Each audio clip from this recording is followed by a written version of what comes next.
Bayu mendapat kabar dari Ratna bahwa Amita hari ini melahirkan bayinya dalam proses sesar hingga pria itu datang ke rumah sakit. Namun tujuan utamanya datang ke rumah sakit itu bukan hanya untuk melihat bayinya, melainkan karena ingin bicara dengan Ratna yang menghubungi beberapa hari lalu. Perempuan itu mengajaknya bekerja sama, tapi saat itu Bayu tidak langsung menerima ajakan Ratna. Setelah berpikir panjang, Bayu akhirnya berkhianat kerjasama dengan Ratna demi menyelamatkan rumah tangganya dengan Marsha. Terlebih, Bayu baru tahu dari pelayan rumahnya bahwa Sania meninggalkan kediaman RH. Bayu kini berdiri di kamar inap Amita. Saat ingin membuka pintu kamar inap itu, Ratna keluar dari dalam.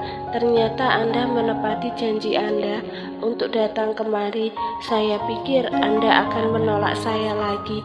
Beberapa menit lalu, Bayu memang mengirim pesan pada Ratna bahwa ia akan datang ke rumah sakit. Ratna sama sekali tak terkejut melihat Bayu karena ia yakin sekali bahwa Bayu pasti akan bersedia kerjasama dengannya, sebab ia sudah berjanji pada Bayu bahwa ia akan tutup mulut mengenai perselingkuhannya dengan Amita. Bahkan Ratna berjanji pada Bayu akan membantunya bebas dari tuduhan perselingkuhan. Jujur saja, aku tidak percaya padamu dan Amita, tapi aku tidak punya pilihan lain, Ratna. Aku tidak mau masalah perselingkuhan ini menghancurkan rumah tanggaku, makanya aku datang kemari. Tapi sebelum membantumu, aku ingin dengar rencanamu. Sebaiknya kita duduk di sana saja. Saya akan jelaskan semuanya pada Anda. Ratna pun mengajak Bayu duduk di kursi yang ada di depan kamar inap Amita.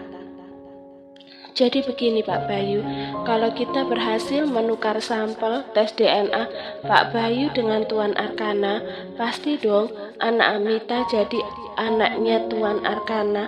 Lalu Anda tidak akan terbukti selingkuh dengan Amita, sedangkan Sania yang dituduh selingkuh dengan Anda tidak akan menjadi masalah untuk Anda karena anaknya Sania bukan anak Anda.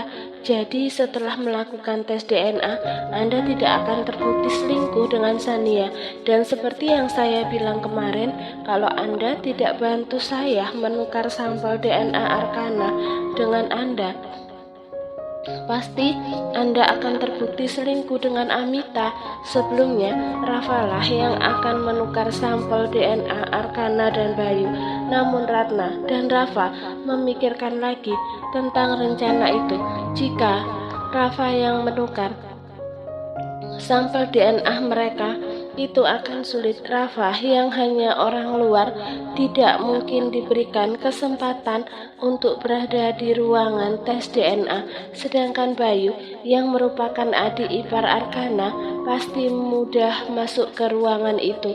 Sepertinya aku tidak perlu melakukan tes DNA pada anak Sania karena sekarang perempuan itu meninggalkan rumah. Ratna terkejut mendengar dari Bayu bahwa Sania pergi dari rumah Arkana. Berarti ia berhasil menghasut Sania agar meninggalkan rumah itu. Maksud Pak Bayu, Sania mengundurkan diri?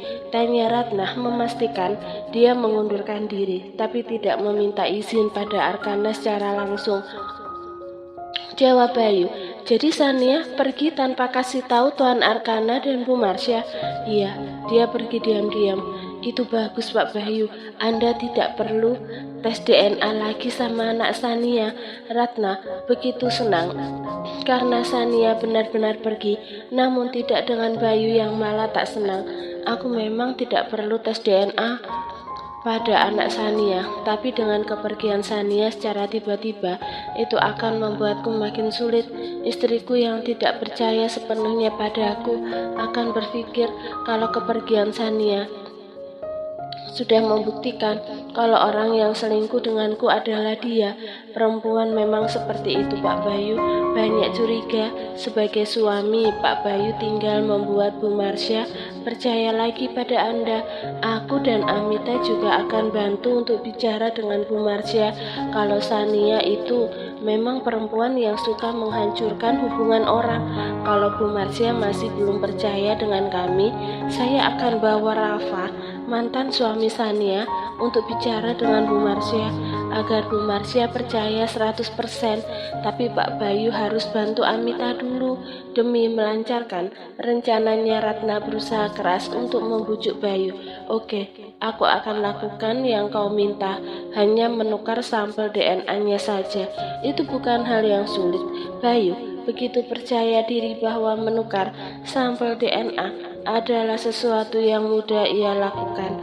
Ratna pun semakin senang mendengarnya karena akhirnya ada orang yang bersedia membantunya menyelesaikan masalahnya ini. Terima kasih banyak Pak Bayu. Anda memang orang yang hebat. Setelah mereka membicarakan rencananya, Pak Bayu meninggalkan rumah sakit tanpa menemui Amita. Namun Bayu sempat melihat bayi mungilnya sebelum pergi. Selang beberapa saat, Bayu pergi. Ratna mengirim pesan pada Liam bahwa anak Amita sudah lahir dalam keadaan prematur. Liam yang mendapat kabar itu segera menghubungi seseorang dengan mengatasnamakan Arkana. Ia cukup terkejut setelah mendapat informasi dari orang lain dengan cepat. Liam menemui Arkana yang ada di belakang rumah. Arkana sedang berenang di sana. Pikirannya sedang kacau karena banyaknya yang ia pikirkan. Pekerjaan, Sania yang kabur, Eli yang terus merengek minta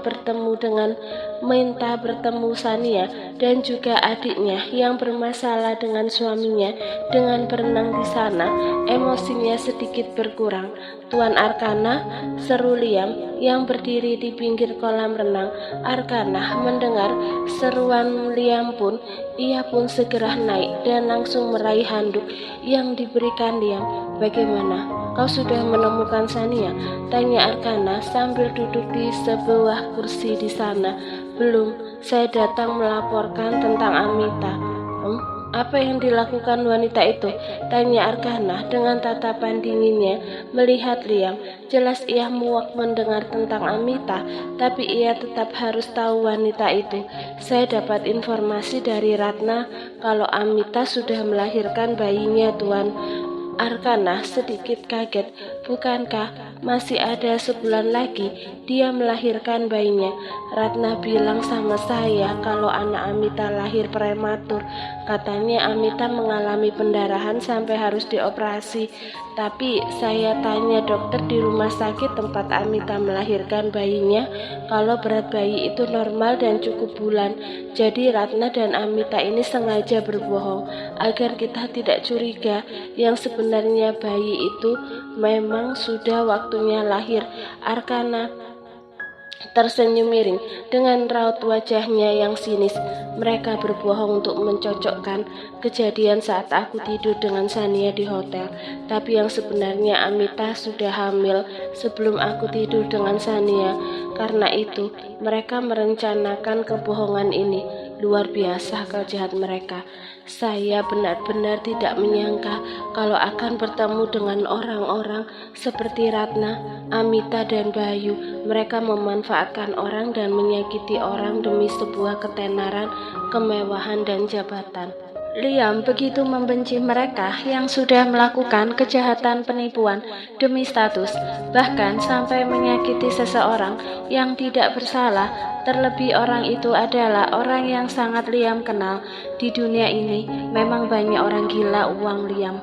Mereka melakukan segala cara untuk bisa mendapatkan kemewahan. Salah satunya ini, balas Arkana. Lalu apa yang akan Anda lakukan? Apa Anda akan menuntut mereka, Tuan? Tanya Liam, penasaran dengan pemikiran atasannya. Di mata hukum, ini cuma kasus biasa, Liam. Rasanya sia-sia kalau hanya menuntut mereka, karena selain waktu dan pikiran, aku tidak kehilangan apapun. Jadi aku tidak akan menghabiskan waktuku hanya berurusan dengan mereka. Lebih baik mengambil sesuatu yang mereka inginkan, itu akan lebih menghancurkan mental mereka. Maksud Tuan? Tanya Liam yang tidak terlalu paham maksud ucapan atasannya. Sama seperti Pak Amir, Ratna dan Rafah menipuku dengan menyodorkan perempuan lain yang bisa mereka kendalikan karena ingin naik status dan juga sebuah jabatan. Jadi, mereka lebih pantas disingkirkan dari perusahaan. Jelas Arkana. Lalu bagaimana dengan Sania? Apa Tuan akan memberikan keadilan untuknya? Tanya Liam. Keadilan? Apa yang kau maksud adalah tuduhan dia selingkuh dengan Bayu atau kehamilannya? Kalau masalah kehamilannya, aku tentu akan tanggung jawab, Liam. Lalu masalah Bayu, tuduhan itu akan hilang setelah Amita terbukti selingkuhan Bayu, dan Bayu tidak akan bisa menjadi bagian dari RH. Mau tidak mau, Marsha harus menceraikan pria brengsek itu, karena selain menyakiti perasaan Marsha dan Ellie, tidak ada yang bisa diandalkan dari Bayu.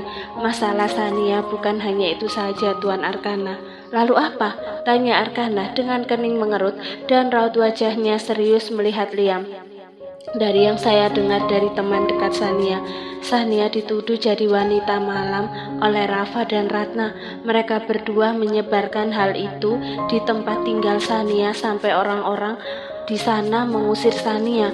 Tuduhan itu jugalah yang membuat Rafa menceraikan Sania di malam pengantin mereka, lalu menjual Sania untuk mengganti uang pesta pernikahan yang dikeluarkan Rafa. Tidak hanya itu, Rafa dan Ratna juga menyebar berita di perusahaan tempat Sania kerja sampai Sania dipecat secara tidak hormat. Penuturan Liam membuat Arkana semakin marah. Tatapan matanya begitu jelas terlihat tajam. Perusahaan mana yang berani memecat orang tanpa mencari tahu buktinya dengan benar? Sania dulunya bekerja di bidang pariwisata, Tuan, dan perusahaan itu merupakan cabang Erhard Corporation. Arkana terkejut mendengar nama perusahaannya disebut. RH Corporation memang membangun berbagai macam bisnis, ada hotel, mall, real estate, bisnis pariwisata, travel, dan masih banyak lagi. Siapa yang bertanggung jawab di perusahaan itu? Tanya Arkana. Nyonya Brenda. Arkana semakin pusing memikirkan semua masalah itu, tapi baginya itu bukan masalah yang sulit ditangani. Selama ini aku tahu Brenda bisa menjadi pimpinan yang tegas dan adil, tapi aku tidak menyangka kalau dia tidak bisa menyelesaikan anak buahnya dengan baik. Besok kamu bawa Brenda ke perusahaan. Aku ingin bertemu sendiri dengannya. Baik, lalu masalah Amita, ikuti saja permainannya. Dia kasih tahu kamu kalau dia sudah melahirkan bayinya. Berarti dia minta sampel DNA. Kamu berikan saja padanya sampel itu. Aku yakin dia tidak sabar untuk membuktikan padaku kalau anak Amita adalah anakku. Arkana punya rencana sendiri untuk membongkar kejahatan mereka. Namun untuk melakukannya, ia harus mengikuti keinginan Ratna dan Amitah yang memintanya untuk melakukan tes DNA bersama Bayu. Liam datang ke rumah sakit membawa sampel DNA yang diberikan Arkana, namun tugasnya dalam mencari Sania tidak diabaikan sama sekali. Liam menyerahkan tugas itu pada seorang detektif yang lebih ahli dalam mencari orang hilang. Bukan hanya satu orang, tapi ada beberapa orang yang diutus Liam untuk mencari Sania dengan mengandalkan foto Sania. Liam kini berdiri di depan ruangan laboratorium. Dokter yang bertugas dalam melakukan tes DNA itu berdiri di depan Liam. Apa ini sampel DNA Tuan Arkana? Tanya dokter itu sembari meraih sampel darah di tangan Liam. Benar, Dok. Saat itu, Bayu datang untuk menyerahkan sampel DNA-nya. Ia mengerutkan keningnya melihat ada Liam di sana. Seharusnya yang datang Arkana untuk diambil darahnya atau rambutnya. Tapi kenapa malah Liam yang datang?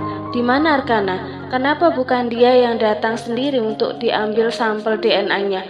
Tanya Bayu, merasa aneh melihat Liam, terlebih sampel darah yang sudah dipegang oleh dokter itu. Anda tahu sendiri kalau Tuan Arkana orang yang sangat sibuk. Beliau tidak punya waktu untuk hal seperti ini, jadi meminta saya untuk datang. Apalagi Tuan Arkana sudah menyerahkan sampel DNA-nya dan dokter menerimanya. Jelas Liam, tapi Bayu merasa tidak adil karena Arkana tidak datang sendiri ke rumah sakit untuk diambil darahnya, malah menyuruh asistennya. Ini masalah yang sangat penting, Liam. Ini menyangkut nama baik dan kehormatannya. Jadi seharusnya dia datang. Dengan mengutusmu kemari, itu sama saja meremehkan masalah ini. Padahal belum tentu aku ayah anak dari Amita. Pak Bayu, Anda dan Tuan Arkana berbeda.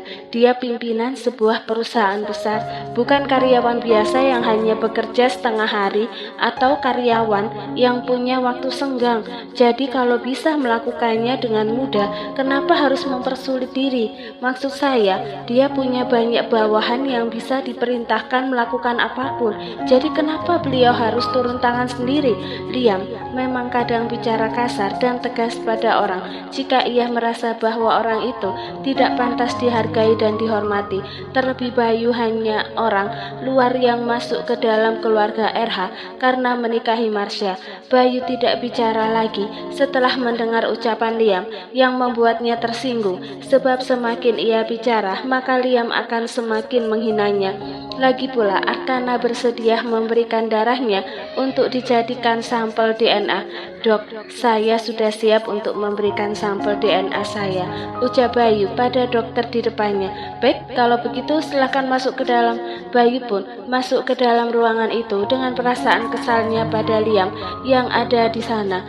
Tunggu sebentar dok, sahut Liam. Dokter yang tadinya memutar badannya untuk masuk ke dalam menoleh kembali ke Liam. Iya Pak Liam. Berapa lama hasilnya keluar? Tanya Liam. 2-5 hari ke depan Pak Liam. Saya akan hubungi Pak Liam kalau hasilnya sudah keluar. Jelas dokter itu.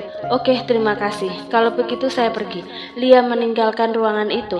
Namun sebelum meninggalkan rumah sakit, Liam terlihat menemui seorang dokter yang ruangannya tak jauh dari ruangan yang didatangi Liam tadi. Sekitar 15 menit bicara, Liam akhirnya meninggalkan rumah sakit.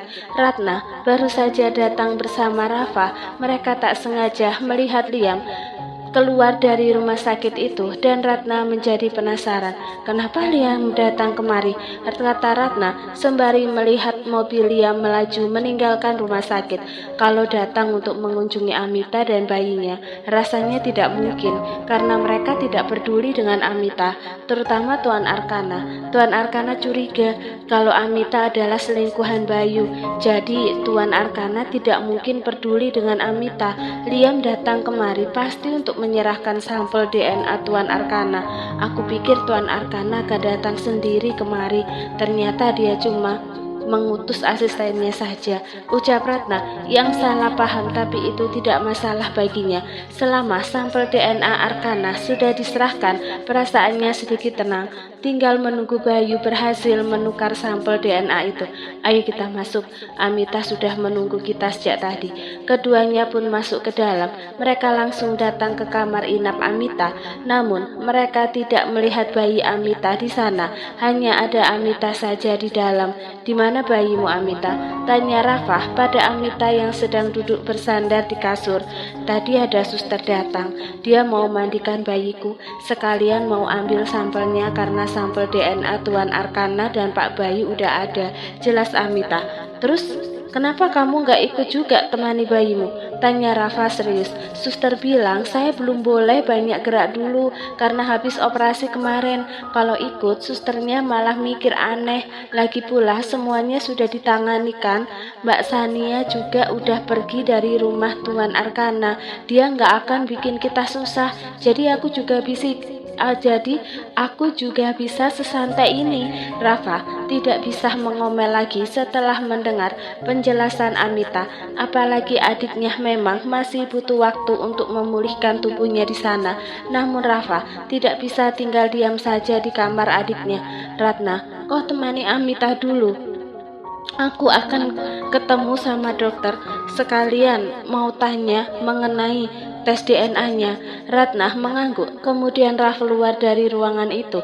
Ia melangkah menuju ruang laboratorium yang dijadikan tempat tes DNA di rumah sakit itu. Di sana, ia bertemu dengan Bayu. "Selamat pagi, Pak Bayu," sapa Rafah yang tetap bersikap sopan meski ia tidak suka dengan pria ini. Semua demi memanfaatkan Bayu untuk rencananya. Setelah rencananya berhasil dan Amitah menikah dengan Arkana, maka ia tidak perlu sopan lagi pada Bayu. "Pagi, apa bayi Amita ada di dalam?" tanya Rafa penasaran. "Suster baru saja membawanya ke ruang bayi, katanya mau mandi," jawab Bayu. "Oh iya Pak Bayu, bagaimana dengan sampel DNA-nya?" tanya Rafa penasaran. "Aku sudah menukarnya, jadi kau tidak perlu khawatir, semuanya akan sesuai rencana," bisik Bayu. Tadinya Bayu ingin menggunakan rambutnya untuk dijadikan sampel DNA, tapi karena Arkanah memberikan darahnya, Bayu terpaksa pun mengikuti Arkanah demi menukar sampelnya. Rafa bernafas lega mendengar bahwa Bayu berhasil menukar sampel DNA Arkanah dengan milik Bayu. Ia tentu merasa senang dan percaya diri bahwa Amita akan bagian dari keluarga kaya itu. Setiap hari, ia dan keluarganya pasti menikmati fasilitas mewah milik keluarga RH. Di Bandung, Sania tinggal di rumah orang tua Delisa. Rumahnya sederhana dan rumah itu ditinggali 4 orang. Ada kedua orang tua Delisa, 2 adik perempuan Delisa yang masih sekolah. Awalnya Sania merasa tidak enak saat datang, terlebih Sania harus berbagi kamar dengan adik Delisa yang masih SMA. Tapi karena kebaikan keluarga Delisa yang bersedia menerima keadaannya, hingga Sania pun merasa nyaman di sana. Meski begitu, Sania tidak bisa jika hanya tinggal saja di rumah tanpa melakukan apapun. Pagi sekali ia sudah bangun dan membuat sarapan untuk semua orang. Ia juga berniat membeli bahan makanan di rumah itu dengan uang yang ia dapatkan dari pekerjaannya jadi pengasuh. "Wah, ini semua masakan Mbak Sania?" tanya Indah, adik perempuan Delisa yang berusia 19 tahun. "Iya, tapi kamu panggil ibu, ayah, dan Dara untuk ikut sarapan," ucap Sania sembari tersenyum pada Indah. Indah mengangguk, namun bukannya berdiri, Indah malah berteriak, "Ibu, ayah, Dara, ayo makan, Mbak Sania sudah masak." Mereka semua pun keluar dari dalam kamar secara bersamaan. Bu Farida sudah berpakaian rapi, bersiap untuk jualan pakaian di pasar. Pak Hanas juga sudah bersiap dengan seragam gurunya. Dara pun sudah memakai seragam sekolahnya. "Kamu yang masak semua ini, Sania?"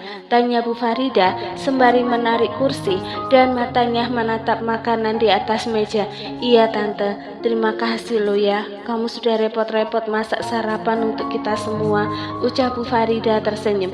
"Justru saya yang makasih sama Tante dan Om karena sudah biarin saya tinggal di sini.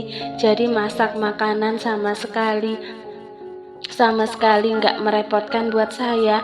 Kamu juga baik sama Delisa, Sania. Selama Delisa tinggal di Jakarta, kamu selalu memperhatikannya. Saat dia kesepian dan saat sedang sakit, kamu menggantikan kami orang tuanya untuk menemani Delisa. Jadi semua kebaikan kami ini juga karena kamu yang sudah baik," kata Bu Farida. "Benar, kami juga menganggapmu sebagai anak kami.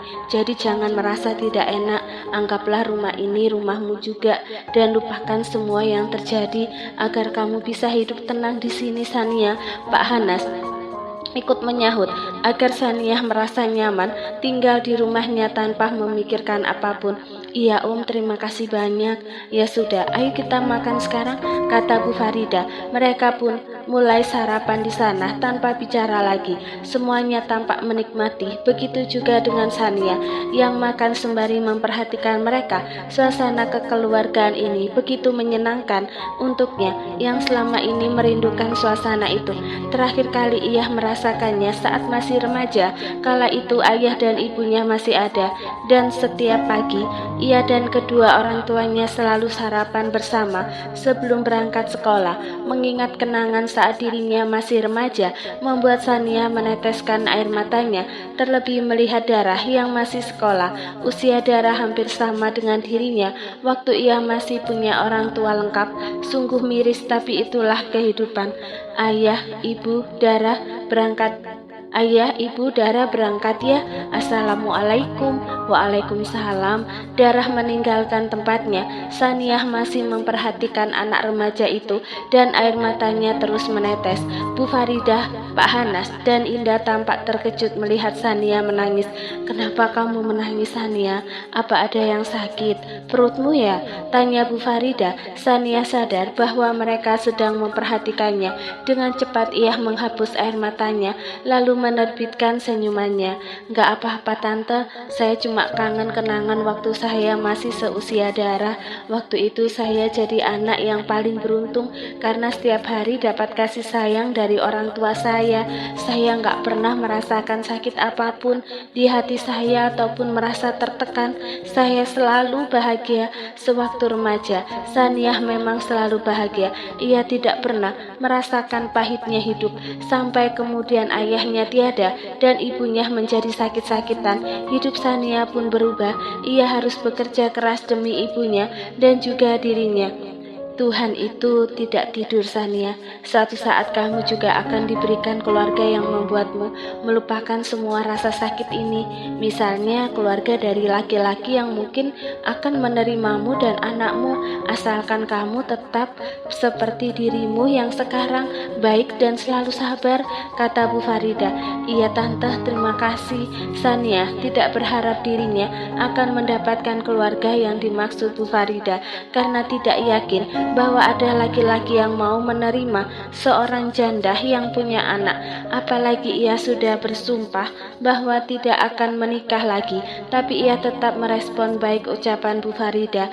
Beberapa menit kemudian Bu Farida dan Pak Hana selesai makan. Mereka pun meninggalkan rumah, sedangkan Indah masih siap-siap di kamarnya untuk ke kampus. Saniah masuk ke kamar itu lalu menyodorkan beberapa lembar uang pada Indah. Ini untuk apa, Mbak? Tanya Indah yang tidak segera mengambil uang itu. Uang jajan?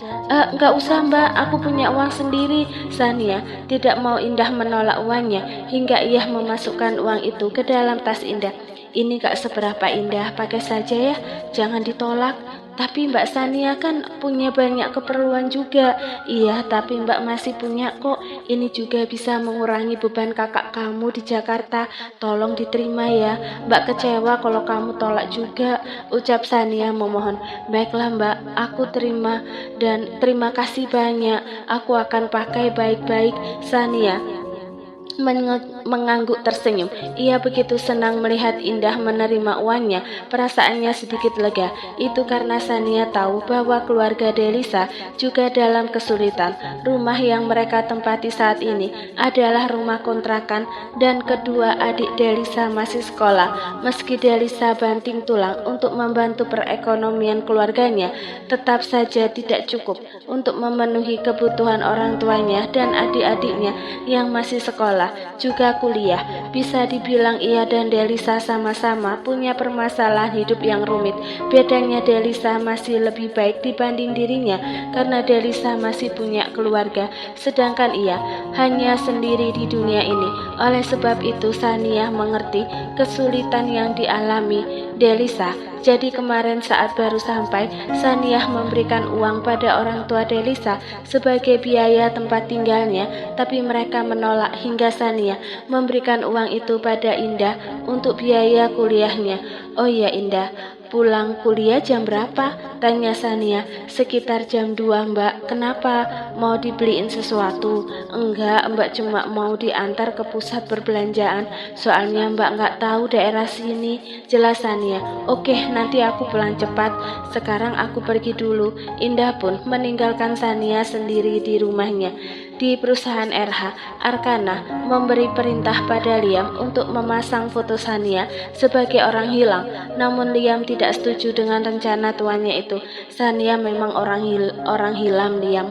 Jadi mencarinya dengan memasang fotonya sebagai orang hilang tidak masalah, dan siapa yang akan protes dengan tindakanku ini? Aku melakukan hal yang benar daripada anakku dalam bahaya, tegas Arkana yang sudah menganggap bahwa anak yang dikandung Sania adalah anaknya meski belum melakukan tes DNA. Baiklah, saya akan ikuti cara Anda.